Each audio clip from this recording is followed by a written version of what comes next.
1 Tessalonicenses, capítulo 5. Tentando esquentar a mão aqui. Exatamente. Provavelmente, irmãos, esse assunto ele se denota, todos eles, né, mas de uma importância, no meu entendimento singular, que a gente deve estudá-lo. Eu estou olhando aqui, né? Deu total de quantas páginas? Deixa eu ver no final aqui.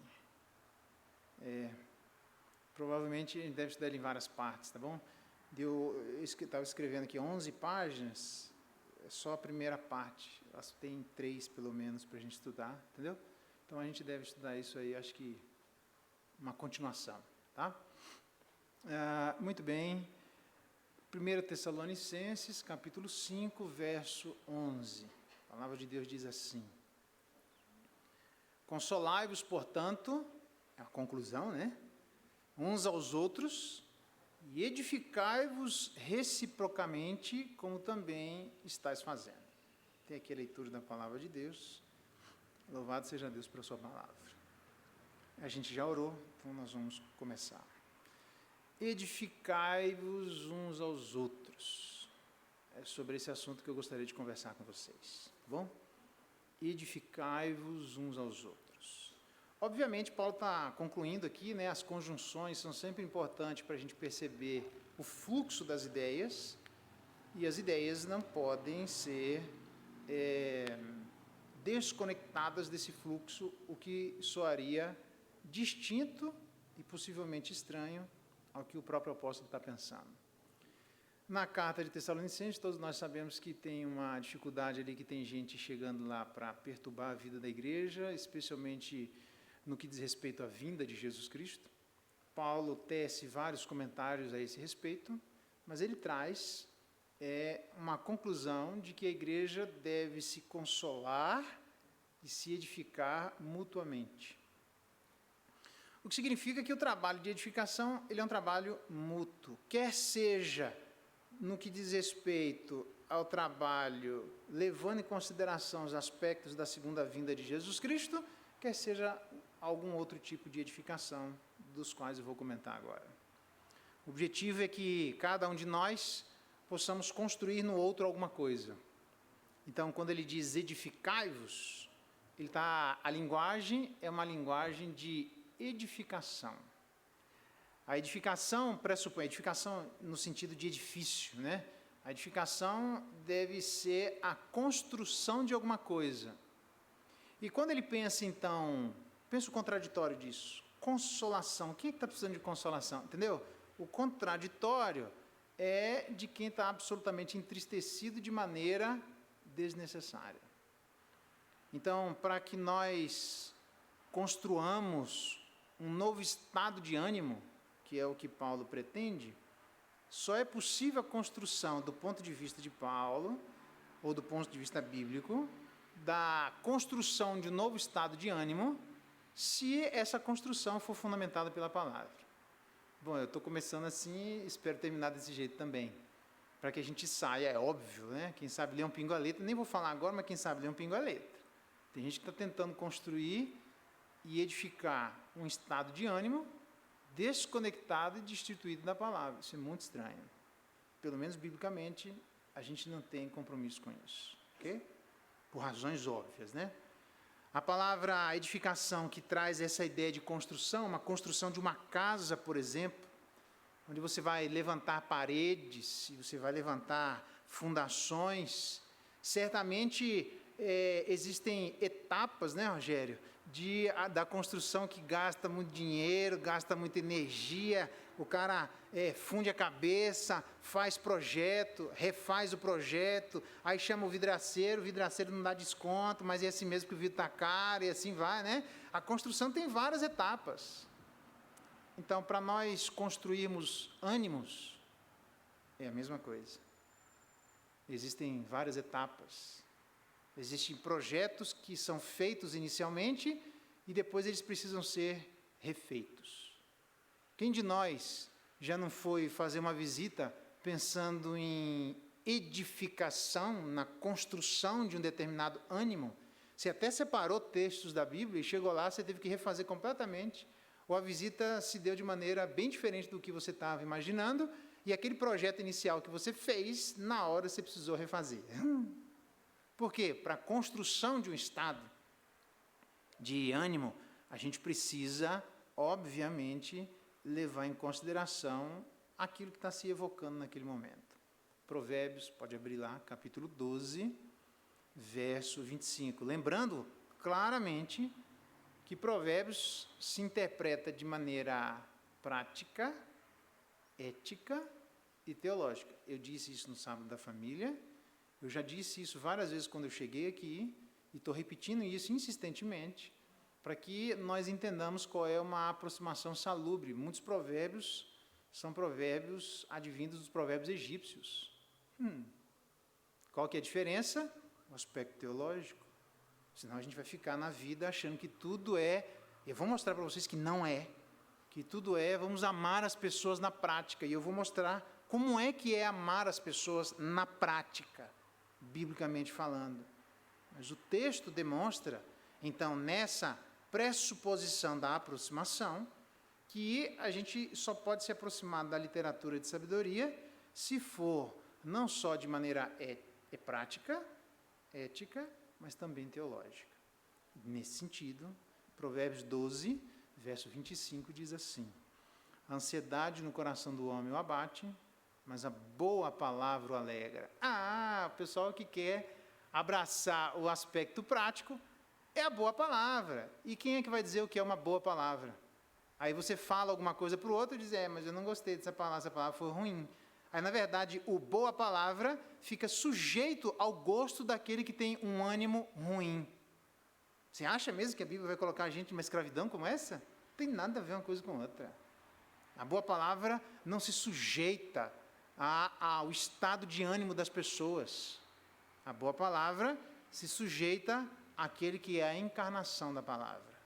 Ele, por isso o aspecto teológico, ele diz, eu sou o caminho, a verdade. Não é uma verdade, é a verdade solipsista.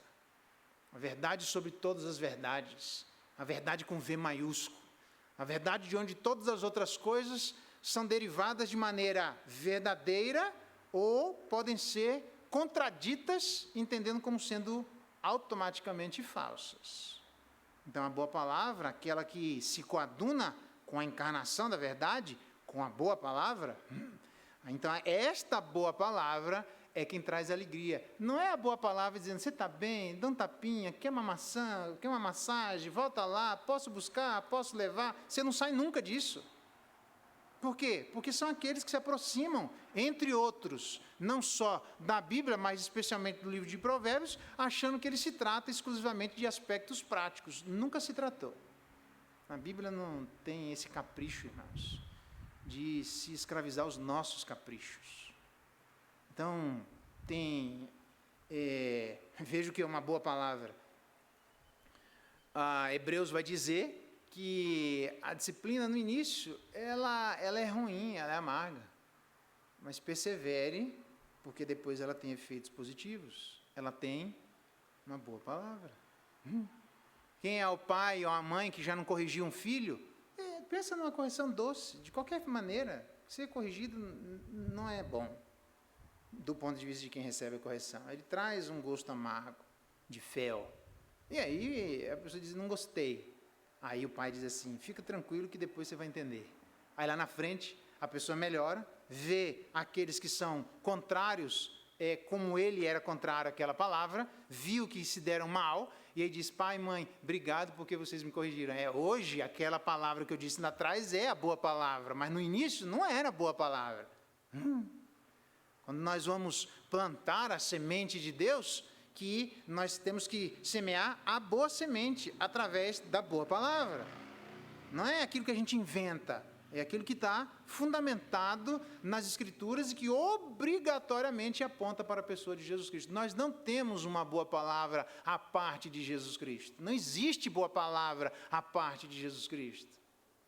Só que tem gente que pega provérbio e acha mesmo que eu sou escravo de meu irmão, e o meu irmão fica dizendo, mas não gostei dessa palavra não. Aí você sai da visita todo apavorado, porque, meu Deus do céu, como é que nós vamos fazer? Porque agora eu ouvi uma palavra, será que o irmão gostou? E aí a gente fica, irmão, você gostou? Ah, gostei, mas tem certeza? Ufa, cuidado, hein? Falei bem para você? Não, pode ficar tranquilo, irmão. E aí o outro fica que nem um reizinho, né? Num verdadeiro trono de Adão, que não quebra nunca, onde o irmão acha literalmente de que ele é quem vai dizer quem é a boa palavra. Nós não temos esse poder, irmãos. Esse poder não foi dado a nós. A boa palavra foi lançada do céu. Então, aquele que tem a boa palavra, que é de Deus, é só a boa palavra que vai trazer a boa alegria. E ele diz no verso 26, dentro desse contexto, o justo, quem que é o justo? Quem que é aquele que anda diante de Deus? Quem, Senhor, habitará no seu tabernáculo? Quem é que andará no seu santo monte? É uma referência óbvia quando você lê aquilo. Nós não nos enquadramos naquilo ali, irmão. Quem de coração fala a verdade, quem anda com integridade, e ele faz uma série de descrições que só Jesus Cristo que andou no monte. Só ele que verdadeiramente é essa encarnação que pode demonstrar que o Salmo de número 15 é uma reflexão exclusivamente sobre a pessoa de Jesus Cristo. A gente não dá conta de fazer aquilo que está lá, irmão. Então, nesse sentido, o verso 26, esse justo serve de guia para o seu companheiro. O guia por onde? O guia por intermédio da boa palavra. É esse irmão que guia o seu companheiro e o caminho dos perversos o faz errar. Então, para mim, uma sinônimo da palavra guia de seu companheiro é literalmente um cicerone. O cicerone é aquele que nos conduz em lugares estranhos, aos quais nós não conhecemos, mas ele conhece. Hoje o nosso cicerone é o homem ou a mulher do GPS, conforme aí as famílias, né? A loira ou a morena, ou o loiro ou o moreno do GPS. Tá bom, é ruivo, né, sei lá, é o cara do GPS, a pessoa do GPS. Ele é o nosso cicerone hoje. Antigamente, na minha época, né, eu conheço como antigo chapa. Chegava na cidade, e aí fulano, nossa, velho, é engraçado que eu me lembro, nas minhas andanças por aí pelo Brasil, de verdade, pelo Brasil, meu pai parou num lugar e perguntou, onde que é determinado lugar? Porque é assim que a gente parava, né? Não tinha GPS, você tinha que sair perguntando. Por isso que daí o ditado, quem tem boca, fulano, onde que é? Meu pai perguntou, eu me lembro até hoje, era pequenininho, ele falou, você vai por ali, você aí você vira, aí anda mais um pouquinho, e vira... eu achei muito engraçado. E anda, vira esquerda e o que é esse velho? É 1 quilômetro, é 2? Era o chapa da época. Era aquele que a gente perguntava, e aí? Se é do lugar malandro, eu não estou falando de lugar nenhum, só estou falando da palavra, né? Se é de lugar malandro, ele fala, vira ali à esquerda, nada, vai mandar o cara lá para outro lugar, lá, só para ele apanhar, para ele aprender a não perguntar, né? Tem gente que é maldoso na hora de oferecer. E tem gente que gosta, tem prazer, eu nem vou dizer estados, que eu não quero criar confusão aqui, né? Mas tem lugares que são conhecidos de pessoas que têm prazer e satisfação em dar informações verídicas, informações que levem você àquele objetivo final que você procurava, informações que livrem você do perigo, informações que livrem você de determinadas circunstâncias, onde se você entrar lá, você não sai com vida, ou no mínimo você é capaz de sair ferido, sem o carro. Se sair com vida, dá graças a Deus, sai a pé, entra de um jeito, sai de outro, muito pior. Quem de nós já não passou, aos mais velhos, por circunstâncias, onde você fala, onde que é isso? O cara vai ali, vai assar. Me lembro que a gente ia para Rondônia, tinha um camarada que dizia assim, como é que eu faço para ir lá? Meu amigo era um caminhoneiro, o cara dizia até o quebra-mola, Marco. Você vai ali, aí tem um redondo, você anda tantos quilômetros, tem um quebra-mola, você pula 2, a terceira, você vira direita, vai ter um buraco lá. Meu amigo, esse cara sabe, é que o cara anda. E aí ele falava, mas não vira à esquerda não, porque lá vai ter um problema, você vai ter uma dificuldade, continua reto, que lá na frente tem a polícia rodoviária, cuidado com a polícia rodoviária, e faz assim. E aí você andava e a gente chegava no destino e ligava, o cara, obrigado, nossa, mano, se não fossem as tuas boas palavras, se não fosse você ser o meu Cicerone, se você não guiasse meu caminho, por onde, irmãos?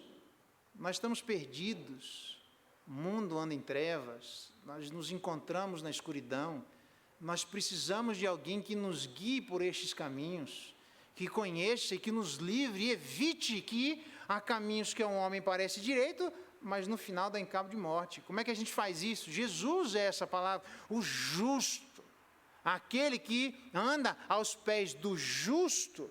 É ele que será o nosso Cicerone e vai dizer, Geraldo vira à esquerda, Geraldo vai em frente, agora Geraldo para, agora Geraldo anda. E ele é aquela manifestação teofânica veterotestamentária, onde o povo parava, porque Deus parava, quando Deus levantava, o povo levantava. É assim que funcionava, ninguém anda à parte de Deus. Só existe uma boa palavra, só existe a capacidade de tirar as pessoas da ansiedade, que eu vou falar um pouquinho mais dela, só existe a capacidade de construir esse novo estado de ânimo na vida das pessoas, se nós literalmente formos aqueles que guiarmos os nossos irmãos, os nossos companheiros, guiarmos pelos caminhos justos, tanto quanto nós encontramos justiça naquele que é o justo. Por isso que Hebreus vai dizer, que nós lemos lá, que, na verdade, o alimento sólido é para os adultos. Imagino que a todos nós ia moar. Então, o alimento sólido é para nós, para aqueles, por intermédio de onde, pela prática, tem as vossas faculdades exercitadas para discernir não somente o bem, mas também o mal. Porque o bem e o mal são discerníveis através de exercícios mentais. Interessante, né? Por isso que a Bíblia nos ensina que as nossas armas não são carnais, são poderosas em Deus para destruir fortalezas e demonstrar e anular os sofismas, que são coisas que parecem verdadeiras, mas não são verdadeiros muros mentais. O guia que todos nós podemos ser, guias, se formos justos, porque andamos aos pés do justo, este tipo de orientação vai trazer a alegria verdadeira. Então, interpretando corretamente o livro de Provérbios, não é a gente se escravizando aos caprichos mentais, emocionais do outro, mas literalmente nos sujeitando àquele que é o verdadeiro cicerone da nossa alma. Nesse sentido, voltando para Provérbios, que boa palavra é essa que tira a ansiedade do coração do homem? É aquela que é edificada e fundamentada naquele que é a encarnação da boa palavra. Não são caprichos mentais, mas são palavras, são instrumentos mentais, ok? A ansiedade, que é, entre outras coisas, uma antecipação de um problema existente ou inexistente, numa tentativa de não perder aquilo que nem sequer se ganhou. Tipo, não, deixa pra lá. A ansiedade, então, tem um efeito de entorpecimento da alma, onde enche a nós, o nosso hoje, de vários outros hojes, enchendo o nosso dia de vários outros dias. O próprio Jesus Cristo disse isso, estou inventando nada. Acautelai-vos para que vocês não fiquem sobrecarregados, entre outras coisas, com as preocupações desse mundo. Teve gente lá que era amigo, se tornou inimigo da cruz de Cristo, porque se preocupa exclusivamente com as coisas terrenas. Não estou inventando nada, não tem nada de psicologia não, irmão. Ou tem tudo de psicologia verdadeira. Como vai sair ainda o livro do Kuyper, né? Falando sobre a verdadeira psicologia. Estou ansioso para ver esse livro aí. O termo ansiedade aparece, abra lá, em Josué capítulo 22. Olha que interessante. Essa boa palavra vai ajudar a literalmente trazer essa alegria celestial, tá? Desde que eu não entenda essa boa palavra como um capricho psicológico de alguém, mas é uma boa palavra fundamentada naquele que é a boa palavra, e mudou. Aí eu chego lá em alguém ansioso e eu digo assim, eu tenho aqui uma boa palavra para você. Ai, que ignorância, ai, não tem negócio de... Não, tem uma boa palavra sim. E aquele que é justo, como aquele que também é justo quando fala, ele abaixa, porque Jesus Cristo diz que as ovelhas ouvem aquele que é a boa palavra. Entendeu? Não tem nada de capricho de ninguém. Ninguém está sujeito ao capricho de ninguém. Preste bem atenção, irmãos. Se o Cristo vos libertar, verdadeiramente sereis livres. Nós só somos prisioneiros de Jesus Cristo, de ninguém mais. Todo mundo que quiser escravidar a vida de alguém pode colocar a filha em outro lugar. Porque o projeto de Adão anda ainda sondando os corações de muitos Adões protestantes ou Adãos protestantes, sei lá como é que é isso aí. Mas tem muita gente que quer se colocar numa cadeira de rei dentro da igreja. Só tem um rei dentro da igreja, não somos nós. Então não tente escravizar a vida de seu irmão dizendo não gostei disso, não gostei daquilo. Você tem que saber se a palavra é uma boa palavra de acordo com aquele que é a boa palavra. Então, nesse sentido, Josué, capítulo 22, verso 24, demonstrando esse termo ansiedade, é o mesmo que aparece em Provérbios lá, tá bom? Que diz assim, pelo contrário, fizemos por causa da seguinte preocupação. Aquela palavra lá que aparece em Provérbios lá, né? Demonstrando a ansiedade do coração, é a mesma. Amanhã vossos filhos, talvez dirão aos nossos filhos, que tendes vós com o Senhor Deus de Israel? Verso 25, pois o Senhor pôs o Jordão por limite entre nós e vós. Ó filhos de Ruben, filhos de Gade, não tendes parte no Senhor. E assim bem poderiam, segundo essa palavra eventualmente futura, os vossos filhos apartar os nossos do temor do Senhor. Veja que interessante, uma boa ansiedade e uma boa preocupação é saber se as pessoas que estão se unindo à nossa família, elas vão nos aproximar de Deus ou nos afastar de Deus. Elas vão nos aproximar do temor do Senhor ou nos afastar do temor do Senhor.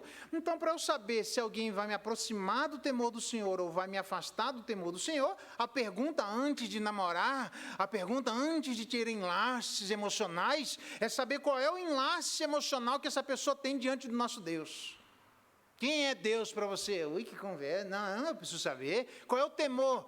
É se Deus, que nós chamamos de Pai, é juiz do mundo inteiro, de acordo com o apóstolo Pedro, o líder do colegiado apostólico, portai-vos com temor durante o tempo da vossa peregrinação, e de acordo com Isaías, ele vai dizer que o nosso Jesus Cristo, aquele que é a encarnação da verdade, ele se deleitaria no temor do Senhor. Veja que interessante.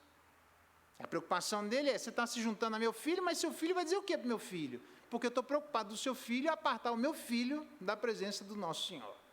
Esse deveria ser a nossa preocupação, se nós verdadeiramente ansiamos pela palavra celestial, que tira, melhor dizendo, a ansiedade do nosso coração. Essa é uma ansiedade ou uma preocupação verdadeira. Ansiedade aqui é traduzido por preocupação. Quais são os conteúdos das nossas preocupações? Engraçado que muitos conteúdos, eu confesso que são conteúdos um pouco estranhos. Ou pelo menos assim, eu não vou colocar assim estranhos. Conteúdos que estão ausentes, alguns conteúdos que aparecem na Escritura. É melhor dizendo assim. Por exemplo, Provérbios capítulo 2. Abra lá. Então, um conteúdo de uma ansiedade, de uma preocupação, é dos vossos filhos, apartar os nossos filhos do temor do Senhor, que, de acordo com Provérbios, é o princípio da sabedoria. Nenhum de nós tem direito de apartar ninguém do temor do Senhor. Nem, de acordo com a Escritura, o amigo da alma, que em secreto disser, vem e adoremos outros deuses. Pode levantar isso diante dos juízes de Israel, e se for verdadeira a sua acusação, ele deverá ser morto através do apedrejamento, e tu darás a primeira pedrada. Não é esse negócio de o camarada está tentando levar a gente, porque se cabe no coração de Deus, cabe no nosso. Se não cabe no de Deus, não cabe no meu. É simples assim. Não sou eu que eu decido que vai caber ou não. Philip Yancey, num livro chamado, eu não lembro a primeira parte dele, mas diz, 2 pontos, redescobrindo o prazer de viver em comunidade, estou tentando lembrar a primeira parte, ele fala que, entre outras coisas, a igreja é um único lugar onde nós, obrigatoriamente, somos forçados a conviver com pessoas que, se fossem da nossa escolha, nós jamais conviveríamos.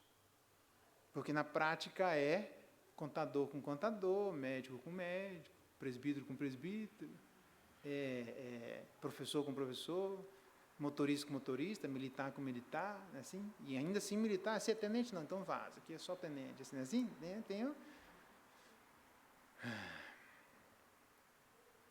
nenhum outro lugar da face da terra é desse jeito.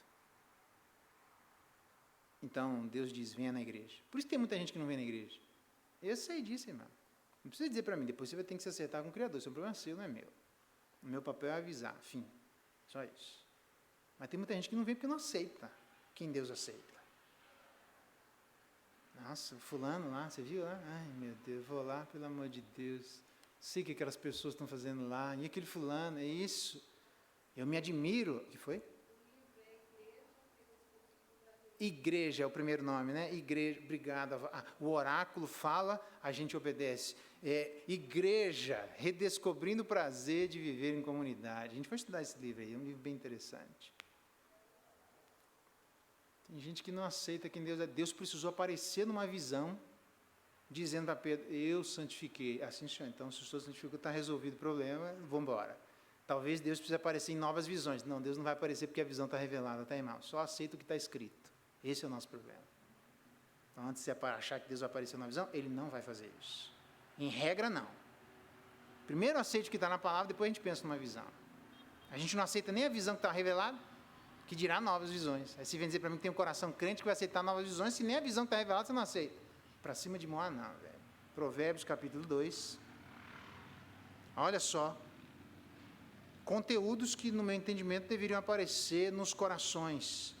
Filho meu, se aceitares as minhas palavras e esconderes contigo os meus mandamentos, verso 1, verso 2. Para quê? Para fazeres atento à sabedoria o teu ouvido e inclinares o coração ao entendimento. Para quê?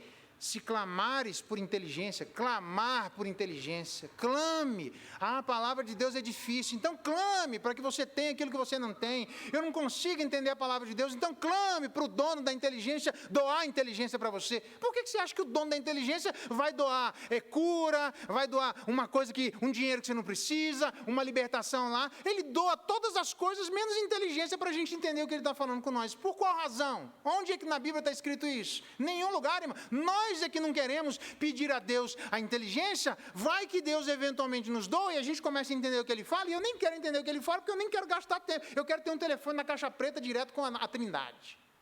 O telefone na caixa preta direto da Trindade é a palavra. Mas eu não entendo a palavra, clame, onde é que estão essas orações? Deus me dá inteligência porque eu não tenho inteligência para entender. O Senhor fala coisas que para mim são estranhas. O Senhor pode me ajudar? Ajudo. E dá-lhe ralar estudando, porque Deus deu ferramentas para um monte de gente. Eu já vi em um monte de lugares dizendo assim, na minha igreja, única e exclusivamente, os livros que nós leremos serão os livros que compõem a Bíblia, é uma coleção de... Não é para ler livro nenhum mais. Aí o cara escreveu 3 livros sobre a pessoa de Jesus Cristo. Cara, para cima de Moab, aí não dou conta. Está querendo ser reizinho no meio da igreja? Não. Leia a Bíblia e leia a graça que Deus tem dado sobre a vida de um monte de outras pessoas, para você ler e dizer, rapaz, olha isso, eu não tinha percebido. Então, porque Deus deu a percepção para aquela pessoa e Deus vai dando as percepções e é assim que Deus vai dando. E todas as percepções vão sendo corrigidas à luz da grande revelação da palavra de Deus, que é a percepção de Deus revelada e registrada. Porque o conteúdo da inspiração tem a ver com o registro e não com o sentimento das pessoas. Onde é que está a inteligência? E por entendimento alçares a sua voz, entendimento. Deus, me dá entendimento que eu não tenho. Eu canso de ouvir isso, eu não tenho entendimento. Então pede, irmão. O cara pede um monte de coisa, menos entendimento. Diz aí, se buscares a sabedoria como a prata e como tesouros escondidos a procurares, entenderás o temor do Senhor. Temor de Deus é para ser entendido. Como é que você vai temer se você não entende, irmão? estranha. A boa palavra que traz essa ansiedade é essa, que se esmera, que se esforça, que busca envidar aquilo que está à sua disposição, que investe tempo, que investe dinheiro, que abre mão de circunstâncias, que faz cursos, que faz treinamento, que faz aquilo que Moisés fez, abriu mão de andar na glória terrestre que ele tinha acesso àquele momento, porque ele estava de olho lá nas coisas celestiais. Mas ficou 80 anos estudando, 40 na faculdade dos egípcios, onde Atos capítulo 7 fala que ele era hábil em toda arte e ciência, estudou. Moisés era um cara estudado, antes de Deus chamar um grande líder, um dos maiores líderes do Antigo Testamento, tanto que ele é um dos grandes heróis, Moisés e Davi. Quem é que aparece no Monte da Transfiguração? Moisés, o grande cara do Antigo Testamento, estudou, ralou, olhando, lendo, dia após dia, virando noite, gravando coisas. Você fala, nossa, que bênção ouvir Deus falar. Você não sabe o tanto da relação que Deus mandou fazer. Moisés, dia após dia, para que lá na frente, depois que ele passasse os segundos 40 anos da vida dele, aprendendo no deserto aquilo que a faculdade dos egípcios não podia ensinar, aí sim, lá adiante, é o grande homem, um grande líder, estudado, 80 anos ralando diante de Deus. Aí ele entendeu qual era o temor diante de Deus. Tem gente que não entende porque não quer gastar uma noite de sono ralando nada, mas maratonando Netflix, o cara passa e ele, nem posso sair de casa, pede comida porque eu não posso perder. Eu nunca vi gente pedir comida para não perder, porque eu estou lendo um livro que eu preciso aprender, porque eu estou num curso, eu estou estudando com pessoas, estou perguntando, estou fazendo, porque eu quero virar a noite entendendo esse negócio aqui. Eu não durmo essa noite se eu não entender. Quem é que faz isso? Talvez por isso que não tenha mais Moiséses. Por isso que talvez só teve um. Mas o mesmo Deus que está acessível a Moisés está a nós. Todo mundo fala isso. Mas eu não sei se o mesmo Moisés que estava acessível a Deus está acessível hoje. Esse é o grande problema. Então, se a gente tiver essa disposição, essa ansiedade ou preocupação, talvez ajude a gente a entender coisas que a gente não entenda, porque o temor do Senhor é para ser entendido. Jeremias, capítulo 49, abra lá. Jeremias, capítulo 49, verso 23. Não estou entendendo se os filhos eles vão afastar os meus do temor do Senhor? Mas eu, meu amigo, pode ser amigo da alma, irmão. Ninguém tem direito de afastar qualquer um de nós, nem secreto, da presença do nosso Deus. Nem secreto. Aquele que deve ter a primazia é o nosso noivo. Ele que deve vir antes de todas as coisas.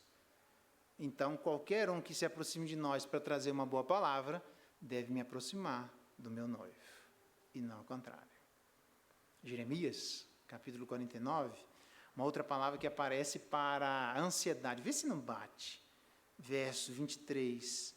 Ou como a respeito de Damasco, pegou aí, né? Jeremias 49, 23. A respeito de Damasco, envergonhou-se Ramate e Arpade, e tendo ouvido más novas, cambaleiam.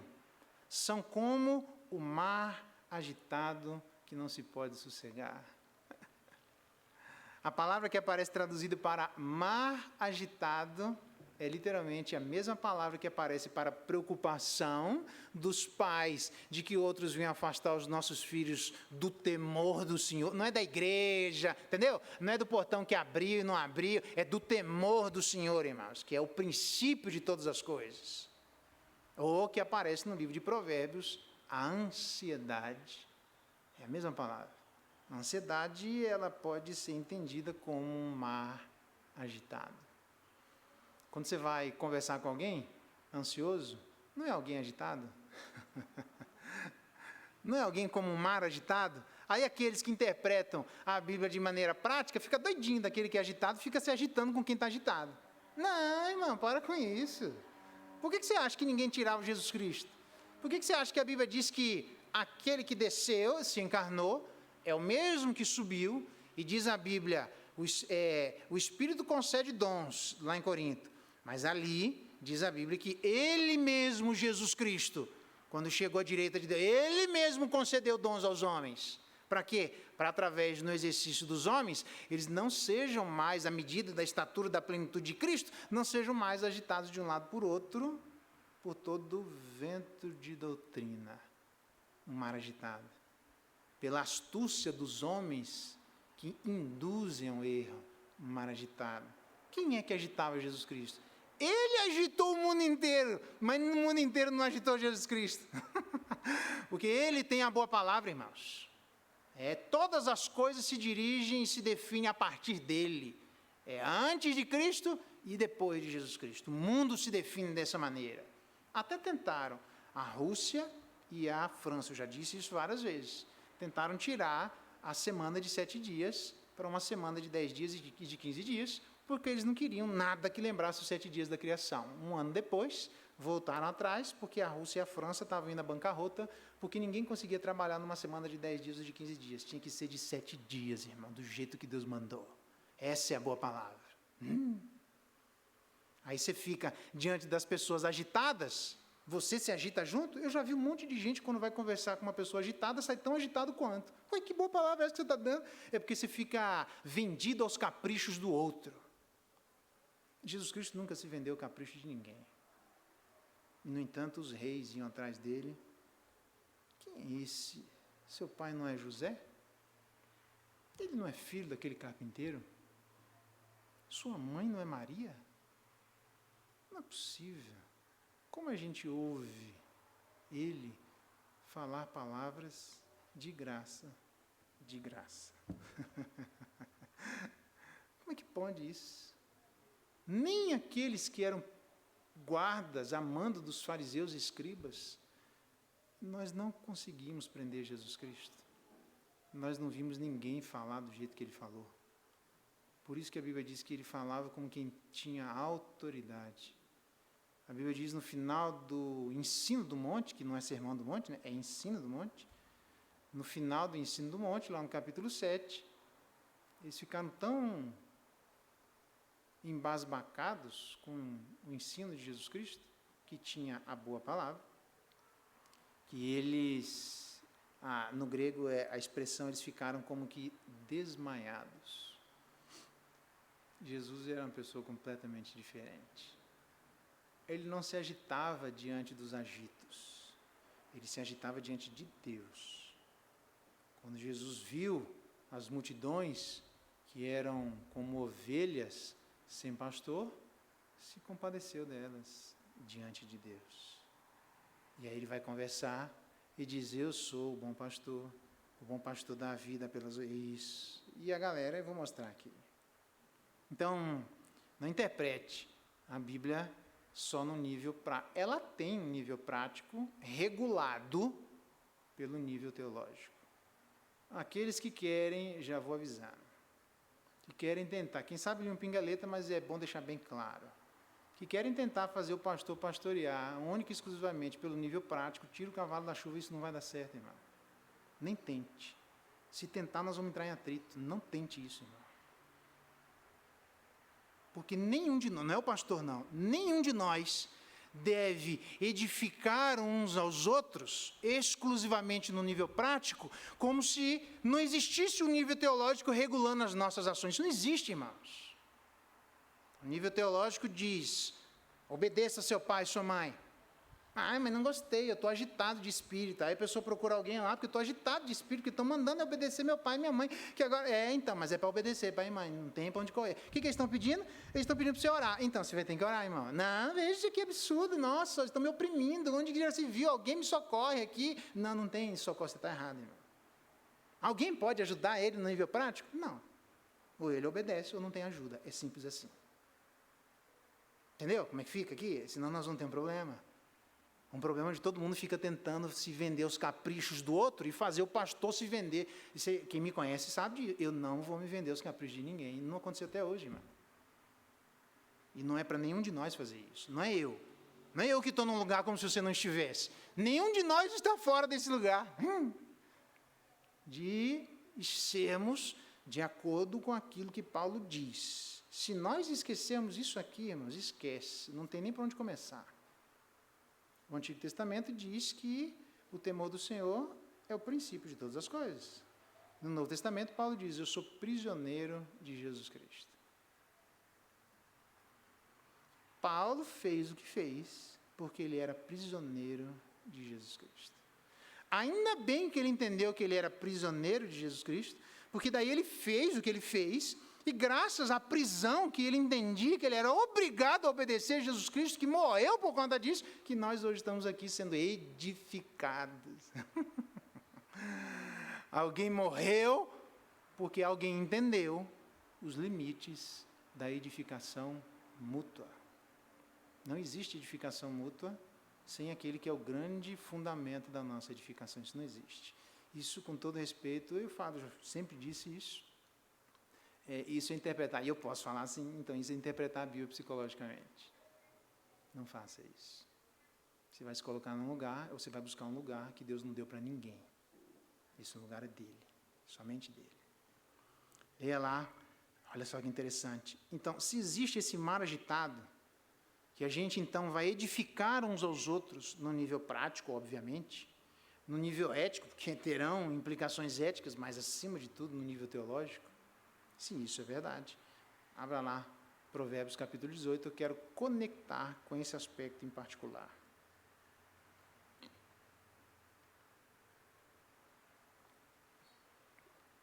Provérbios capítulo 18. E Marconi, até esqueci de falar, se eventualmente ia acontecer uma aula em que você vê que o trem precisa explicar um monte de coisa, pode desembolar em 3, 4, 47, não tem problema nenhum. O importante é a gente entender qual que é o balacobaco entre nós, tá bom? Provérbios 18, então, o meu ponto agora é conectar essa edificação pela palavra verbal, ok? Eu vou chegar no Novo Testamento. Capítulo 12, verso 18. Alguém há cuja tagarelice é como pontas de espada, fere, né? Mas a língua dos sábios é medicina. A língua dos sábios, que de acordo com, lembra o nível teológico? O Novo Testamento, que diz que em Cristo se encontram ocultos todos os tesouros do conhecimento e da sabedoria. Então, não é sabedoria, que eu sou sabidão, que eu sei das coisas, aí aparece aquele cachorro com bigode assim, e aquele cachorro numa expressão serena, que cachorro que parece que é uma expressão de um sábio. E alguém acha que, tem gente hoje, acha que para ser sábio, o cara tem que vir na igreja, aquela barba tipo Calvino, ter uma cara carrancuda, gravata assim, borboleta, uma gravata borboleta, põe assim, eu sei lá quem está vestindo, eu estou falando aqui, irmão. Eu sou um grande sábio. Sábio tem que ligar a Jesus, irmãos, que viagem é essa, tá? Maluquice esse negócio aí? Nada a ver, então tirou a barba, aí já vi, tem outros que, nas minhas andanças, eu vi isso. Igreja que não fui eu, porque eu jamais faria um negócio como esse, uma asneira como essa, vendendo a ideia de alguém num frio daquele de quarta-feira, que rapou a cabeça, zero assim, não sei como é que fala, eu sei que é rapar a cabeça assim, né? Para mim é rapar. Rapou zero, andando descalço, por que isso assim? Não, eu estou buscando a sabedoria. Que você está viajando, você fumou um baseado, mas não tem nada a ver com sabedoria, presta atenção, irmão. Você perdeu o juízo. Onde é que isso tem a ver com sabedoria? Onde é que está escrito isso? Então, não tem nada a ver com isso. Isso é interpretar a Bíblia de maneira psicológica, irmão. A língua dos sábios é medicina. Aí o cara sai num frio desse, careca, com o pé no chão, bom dia. Bom dia. E tem que até esperar um pouquinho mais, porque o sábio, bom dia. Nossa, que sabedoria, meu Deus. Que viagem, velho. Você está viajando. Você está passando frio à toa, irmão. Bota um casaco aí, deixa o cabelo crescer. Nada a ver, velho. Nada a ver. Não interprete a Bíblia assim, você vai viajar. A língua, a medicina se for ligada àquele que sara a nossa vida. Porque o nosso grande problema é o pecado. Então, uma boa palavra é aquela que tira o grande problema da nossa alma. Como diz, você quer ver? É que a Bíblia se utiliza essa linguagem, a gente joga fora o aspecto teológico e fica tentando inventar. Paulo vai dizer lá em Gálatas que se algum irmão for surpreendido em alguma falta, então não precisa ficar vigiando a vida de ninguém, né? For surpreendido em alguma falta, vós que sois espirituais, corrigiu. Essa palavra corrigiu é literalmente de onde vem a palavra na ortopedia, para colocar no lugar certo. Então Então a gente vai corrigir e colocar uns aos outros no caminho da sabedoria. Que viagem é essa, irmão? O caminho da sabedoria é tirar o pecado do coração, é largar a mão de ser arrogante, obedecer a Deus. Esse é o caminho da sabedoria. Não, mas não pode falar isso porque as pessoas vão se ofender. Não, paciência. A ofensa que as pessoas fazem já fizeram, mataram Jesus Cristo. Esse é o problema. Então vamos colocar as cartas na mesa, porque é melhor colocar na mesa agora do que ser acusado depois de ter sido um péssimo atalaia. O atalaia tem que só falar. Ou, se você quer com a linguagem do Novo Testamento, de sermos testemunhos. Uma testemunha tem que testemunhar. Só testemunha, não inventa moda. Eu estou falando, aliás, os apóstolos foram as grandes testemunhas que morreram, inclusive, por conta disso. Ele está dizendo, olha, o que eu estou falando para vocês foi o que os meus olhos viram, as minhas mãos apalparam, os meus ouvidos ouviram, o verbo de Deus, o homem cai. Vão matar você, pode matar, mas o que eu vou falar, eu vou. É isso aqui que vai corrigir, se Deus assim achar por bem corrigir. Porque o trato de correção é com o divino, não é conosco. O nosso papel é ser medicina, apenas falar exatamente aquilo que é o médico dos médicos fala. Se a gente falar a nossa língua medicina, a gente não tem esse poder todo para ser medicina sem nada. Ok? E ele vai dizer então, no verso 20, a fraude, do mesmo capítulo, tá? A fraude no coração dos que maquinam mal, mas a alegria tem os que aconselham a paz, ou outras traduções dizem, aqueles que planejam a paz. Maquinar o mal ou maquinar a paz. Ir para casa deitando, caraca, como é que eu vou fazer, como é que eu vou enrolar aquela pessoa lá, como é que eu vou ludibriar alguém, porque os caras são, os filmes estão aí mostrando, né, para fazer o mal, mas os caras são artistas, né? O cara quer taxar o sol, beleza, você é o dono do sol, beleza, nem vou entrar no meio da questão, mas os caras ficam viajando na cabeça deles, beleza. Quando é que você viaja na sua cabeça, porque, cara, eu vou fazer o bem nessa igreja? Caraca, eu vou lá naquela família que eu quero fazer o bem lá para aquela família, que eles estão precisando lá, eu vou lá, o que eu vou fazer? Como é que eu vou falar de Jesus Cristo? Nem vou dormir, 4 horas da manhã, pastor, eu estou ansioso, preocupado, por quê? Porque eu preciso levar o temor do Senhor para aquela família, eu vou lá. Nas minhas andanças, várias vezes, se você tiver essa preocupação, Deus faz isso com todos nós, aí sim. Um dia acordei, um feriado, um frio daquele tipo de quarta-feira, era sábado-feira. Às vezes acontece comigo, várias vezes. Fica, caraca, 7 horas da manhã. Você imagina eu ligar na sua casa, naquele sábado-feira, lá naquele frio, né? Meio esquisito, pastor, vai dormir aí, pelo amor de Deus, me deixa em paz, velho, eu estou frio danado. E aí eu liguei na casa do fulano, e disse, fulano, pastor João Geraldo, estavam visitando a igreja, tudo bem, não vou ligar na sua casa se você estiver visitando, fica tranquilo. Mas o cara me ligou, bom, se Deus mandar ligar, eu ligo. Mas aí eu liguei e falou, eu preciso ir na sua casa. Não, pastor, mas eu vou jogar bola. Eu espero você voltar. Não adianta, eu não vou fazer nada hoje, enquanto eu não for na sua casa. E tentou, tá bom, vem 2 horas da tarde. Beleza, fui 2 horas da tarde, eu não consegui fazer nada. Cheguei lá 2 horas da tarde, conversa. E aí, o casamento, tudo bem, aleluia, nós tudo, tá tudo certo, amém. Beleza, tá tudo maravilha. Agora eu falei, bom, eu tinha que vir aqui, orei, li a palavra, alguém quer falar alguma coisa, tá tudo certo. Não, maravilha, fui para casa, agora nós podemos começar o dia. Aí me ligam, no dia seguinte, pastor, vim aqui de novo. Fui lá, o que foi?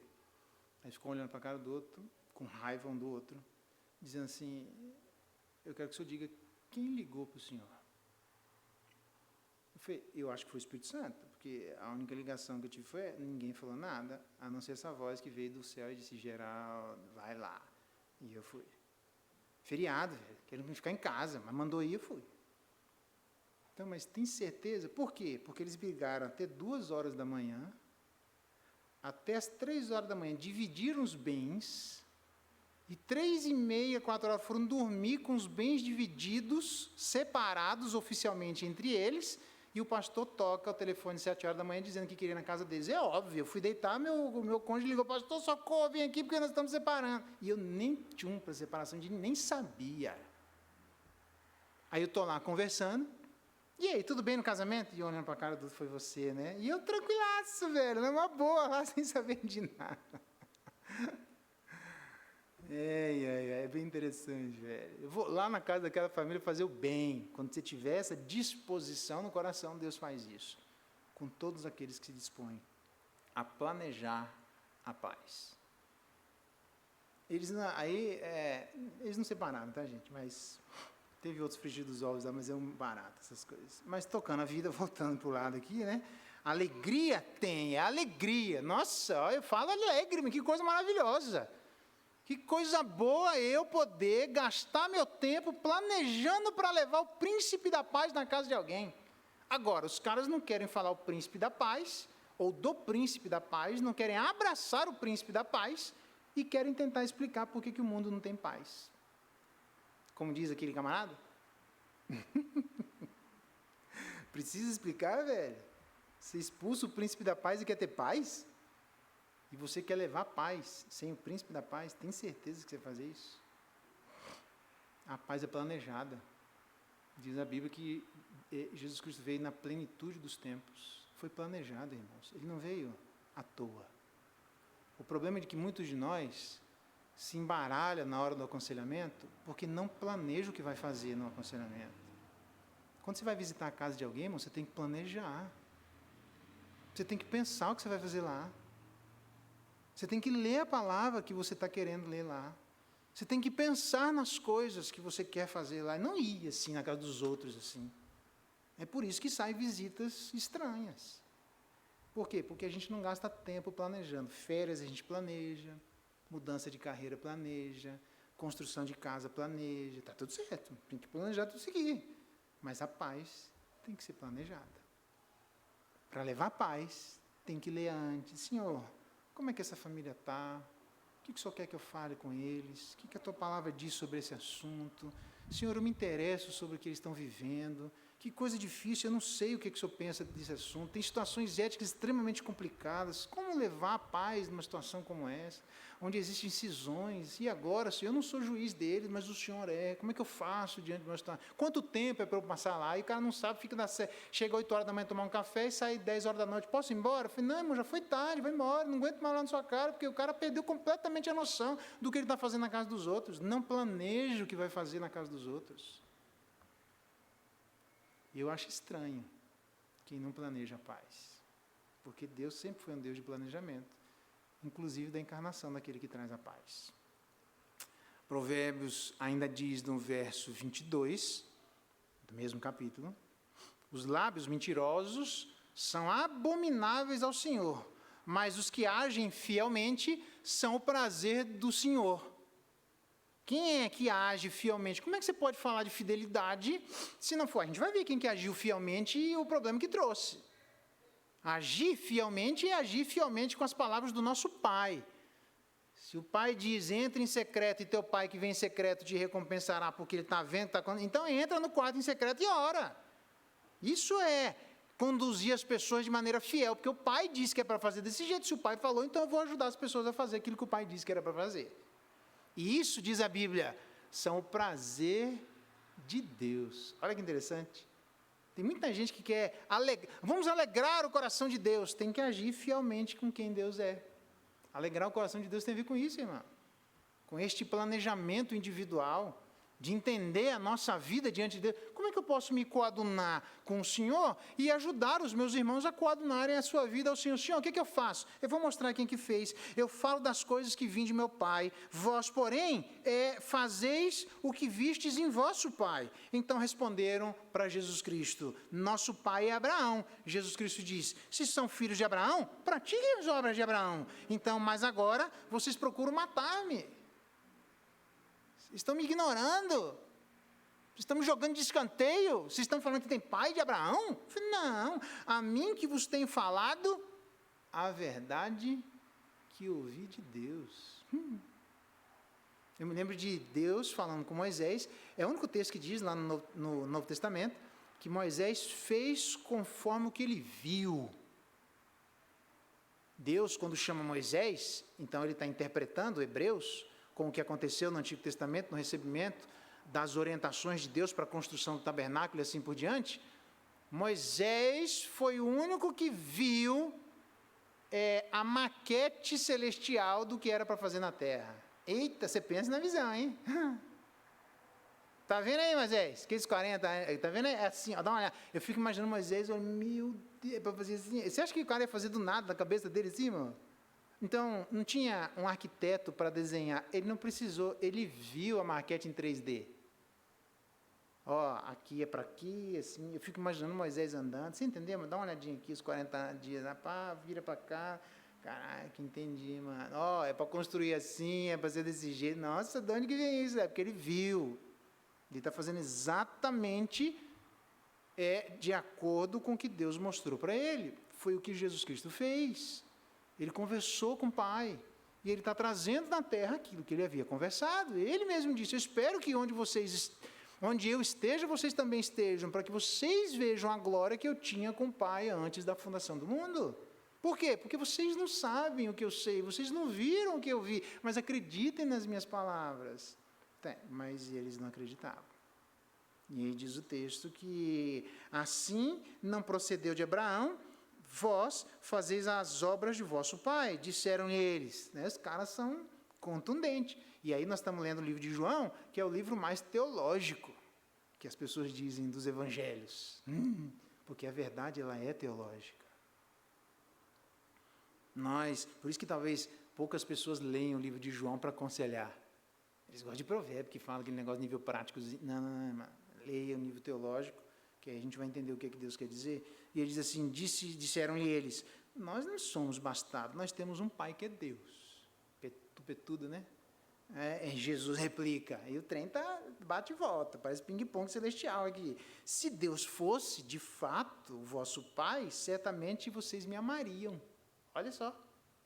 Como é que eu sei que alguém diz que tem o mesmo Deus que nós temos e que não vão fazer os nossos filhos se apartar dos caminhos do Senhor, quando amam Jesus Cristo? Quando não ama Jesus Cristo, tem limites na nossa relação. Quando ama Jesus Cristo, nós nos aproximamos.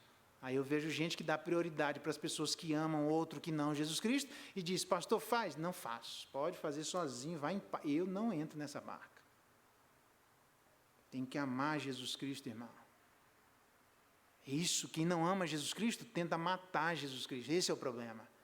E tem muita gente que tem problema que mata Jesus Cristo dia após dia. Pastor, ajuda? A única ajuda que pode ser é trazer Jesus Cristo, é aquele que pode trazer a verdadeira ajuda. O problema é que as pessoas não querem. E aí diz assim, certamente vocês me amariam, porque eu vim de Deus, eu estou aqui, mas não vim de mim mesmo, mas Ele me enviou. Tem outros textos que dizem que Jesus Cristo veio porque Ele quis, e assim nós sabemos que Ele veio porque Ele quis, e Ele veio porque Ele foi enviado. Ele veio tanto em obediência, quanto Ele veio de voluntariedade. Qual é a razão? Porque vocês não compreendem a minha linguagem. Porque vocês são incapazes de ouvir a minha palavra. Tem gente que você fala, parece que está falando japonês. Arigato, entendeu? Não, aí não vai entender, velho. Porque nós estamos falando espiritualês, e o cara está entendendo terrenês. Não dá, velho, não tem jeito.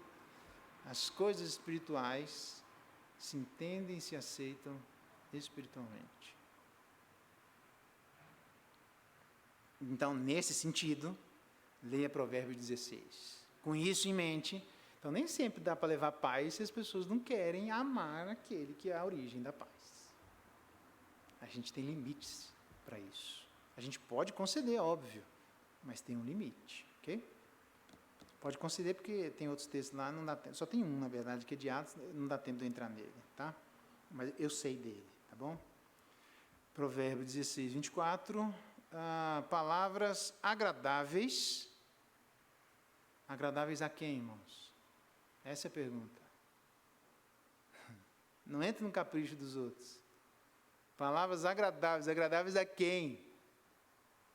Se Deus se agradar da nossa palavra, elas são como favo de mel, doces para a alma e medicina para o corpo. Não é palavras assim, amor, tudo bem? Como você está? Eu sou sábio. Não, irmão, que viagem é essa, velho? Você está interpretando errado, entendeu? Não precisa disso. É você, eu sou eu, nós somos nós. Deus vai falar por vasos imperfeitos, vasos de barro. E por que a palavra vai ser medicina? Porque não é nossa. A gente não tem tanta inteligência assim, irmãos. Ele é a origem da inteligência. Lembra de Jó 28 e 29? Belíssimo. Aquilo era o primeiro Jó. Eu nem sei quem que era o segundo. Não, eu sei quem que era o segundo Jó. É Jesus. Porque nem aparece em segundo Jó. O primeiro Jó é fantástico. A gente não chega, eu não chego nem aos pés de quem era o primeiro Jó, que não tinha sabedoria celestial, como teve o segundo Jó. Então, palavras agradáveis são como favo de mel, doces para a alma e medicina para o corpo, e tem gente que acha que vai ser medicina para as pessoas tendo palavras agradáveis, e aí a pessoa não quer ter dificuldade com ninguém. Jesus teve dificuldade aqui ou não teve? E aí? Entendeu? É por isso que eu quis mostrar o que Jesus estava falando. Chega um ponto que não dá. A pessoa não quer, você diz, eu também não quero. A pessoa diz, não reda, eu falo, não, eu também não vou redar. É assim, você quer bem, não quer, então beleza, não quer. Então não quer, vai para lá, eu vou para cá, é desse jeito. Tem limite nas coisas, irmãos. Diz lá no verso 20, opa, acho que eu errei aqui, 24, deve ser 25, eita, peraí lá. Eu repeti aqui na citação, agora que eu estou vendo, verso, deve ser 25, vamos ver se eu estava quase dormindo nesse horário. Só um pouquinho. Só ouço agora, não vou procurar aqui não, porque eu não lembro.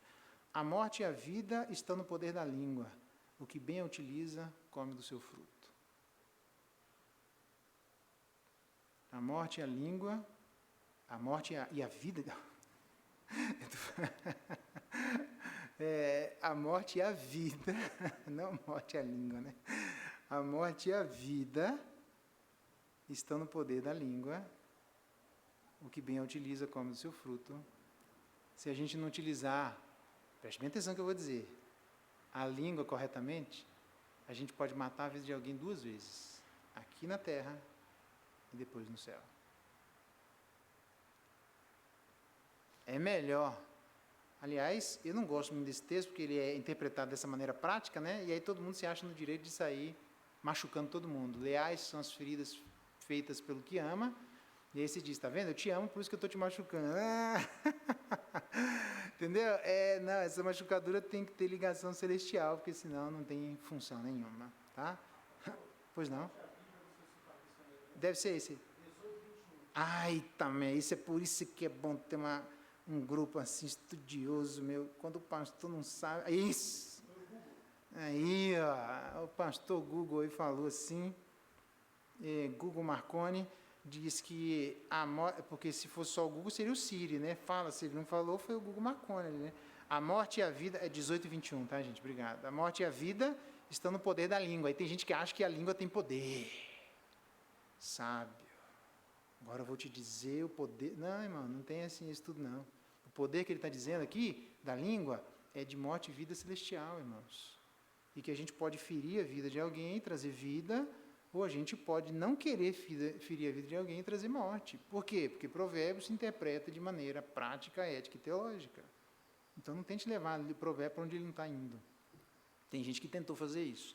Eu nem vou dizer o nome, tem vários, tá? Mas eu não vou dizer o nome aqui para não criar confusão. Então, a ideia... Mas eu sei, tá? E aquele filme lá, já vou dizer logo, né? Está influenciado por ele, tá? Fica aí a pegadinha para ver quem sabe. O filme Doutor Estranho está totalmente influenciado por um desses que tentou tirar o aspecto teológico da Bíblia e colocar um aspecto prático. Ixi, que é só ver ali, tá na cara. Quem sabe ali um pingaleta. Eu não vou falar não, porque eu deixo o spoiler aí para a galera pensar um pouco, tá bom? Aquele ali está fácil. Muito bem, então, esse eminentemente, que horas são? Deixa eu ver quanto tempo eu tenho aqui ainda. Já acabou meu tempo, faz hora. Lucas 2, eu termino aqui. Porque a grande questão é como é que a gente faz para, então, edificar nossos irmãos. Eu estou ainda ligando que a gente edifica pela palavra. Estou tentando demonstrar isso no Antigo Testamento e agora vou, na próxima vez, demonstrar isso no Novo Testamento, tá bom? Veja a promessa envolvendo Jesus Cristo. Simeão, capítulo 2, verso 28. Simeão tomou nos braços e louvou a Deus dizendo, 29, agora, Senhor, podes despedir em paz o teu servo, segundo a tua palavra, porque os meus olhos já viram a tua salvação, a qual preparaste diante de todos os povos, luz para a revelação gentil, está vendo? Jesus é luz, ele veio iluminar, e aí os camaradas tem até o argumento que diz que ele foi influenciado por um gnosticismo ainda brotando, nada a ver, velho, os escritos que existiam ali o mais antigo que existe, registrado na história da humanidade, data do 3º século. No final do 1º século já estava pronto o Evangelho de João. Veja que interessante, né? Aí o cara diz, não, mas João usou logos, aqui usa logos, logo, logos é logos. Não, senhor, não é assim fácil não, velho, para lá. João não está imitando ninguém não, irmão. Se tem alguém para imitar alguém, historicamente falando, não foi João que imitou ninguém, é alguém que imitou João, porque tem um hiato histórico de 2 séculos. Viu como não é simples assim? A gente que quer empurrar as coisas. Então, quem que é a luz para revelar? Tem nada a ver com isso, a luz para a revelação aos gentios. Interpretando de maneira psicológica, Jesus é luz, vem iluminar, vem me tornar quentinho. Eu já vi gente falando que Jesus é quentinho, no inferno também, é quentinho, e aí? Não, irmão, não fala assim não, é um negócio meio estranho isso. Que Jesus é quentinho, ele vem iluminar de acordo com essa iluminação. Então, a gente vai iluminar do mesmo jeito que Jesus é essa iluminação. Mas é uma iluminação que a galera estava conversando com ele e ninguém gostou. Entendeu como é que é? Veja como é que é difícil. Então, as palavras agradáveis são medicina para a alma? Então, palavras agradáveis a Deus. Porque só quem pode curar dos verdadeiros problemas é Deus. Então, se quer ter palavras agradáveis sujeitas aos caprichos do outro, aí, meu amigo, aí vira o que está hoje, onde a gente não pode falar absolutamente nada, porque o cara diz, não gostei. Olha lá, o cara veio me visitar e ainda falou assim, nossa, mas nem falou que eu estava precisando para a minha alma, e aí a gente fica tudo doido, tentando ver o que as pessoas querem ouvir, sendo que a Bíblia não colocou a gente nesse lugar. Então, vamos orar, para que Deus dê graça. E a gente na próxima vez, eita, hein? É que deu 1 hora, tá? Mas tem uns trem aqui que eu nem dormi pensando nesse negócio aqui, acho que você não vai dormir também não. Então no Antigo Testamento está ligado a palavra à edificação. Eu vou demonstrar no Novo Testamento ligado a palavra à edificação, para que ninguém pense que eu estou trazendo alguma espécie de judaísmo protestantizado, nada a ver com isso, tá? Vou mostrar que no Novo Testamento a gente não simplesmente anda em amor e imita Deus, se não for através das nossas palavras. Você vai ver. Vamos orar, pedir que Deus nos dê graça. O que a gente tem aqui de ferramentas já é mais do que suficiente para entender edificai-vos uns aos outros. E a ideia é edificai-vos teologicamente uns aos outros. Se for teologicamente, existe edificação. Pai bendito, obrigado pela tua palavra, dá-nos graça, nos fortalece, ajuda-nos a pensarmos a cada dia mais sobre as tuas coisas e como nós podemos edificar uns aos outros. Obviamente, sem ficar vendido aos caprichos uns dos outros. Em verdadeiros projetos de vida, que são projetos ressuscitados de Adão e Eva, de serem reis, onde, na verdade, eles são, no máximo, subgerentes. Nos ajuda a entendermos o nosso lugar. Como diz a tua palavra, respeitando a esfera de atuação de Deus. Senhor, nos coloca no nosso lugar. Nos ajuda a entendermos que a edificação da igreja se dá por meio teológico, e não por meio prático, nem por meio ético só. Prático e ético estão obrigatoriamente circunferenciados pelo aspecto teológico. Tira isso e nós não temos nada. Coloca isso e nós temos a verdadeira edificação acontecendo na igreja. Consolai-vos e edificai-vos teologicamente, dá-nos graça de entendermos isso. Para que então a nossa língua seja medicina para a alma.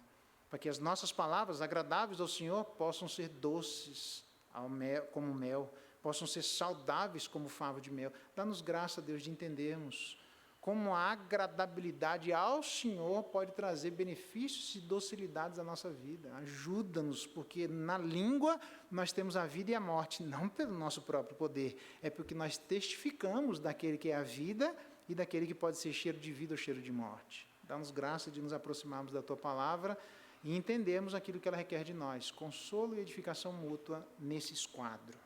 Ajuda-nos nessa edificação, nessa construção de um novo estado de ânimo, um estado de ânimo regenerado, um estado de ânimo restaurado, um estado de ânimo corrigido à luz daquele que é a luz para os gentios, que desceu do céu para iluminar onde existia escuridão. Ajuda-nos nesse propósito, porque Jesus é essa verdade. O nascimento de Jesus é essa luz, é aquilo que ilumina e faz-nos enxergar aquilo que nós nos enxergamos. Aqueles que estão pacíficos e aqueles que estão como um mar agitado. Se existe alguém aqui agitado no coração, como um verdadeiro mar e ondas que vão para lá e para cá, Dá-nos graça para não sermos agitados por todo vento de doutrina. Ajuda-nos a sermos estáveis. E a estabilidade celestial encha os nossos corações por intermédio dos dons que são exercidos na igreja, que Cristo mesmo, quando chegou à direita de Deus Pai, concedeu a todos nós. Se conosco nesse processo, e a nossa oração em clamor em nome de Jesus. Amém.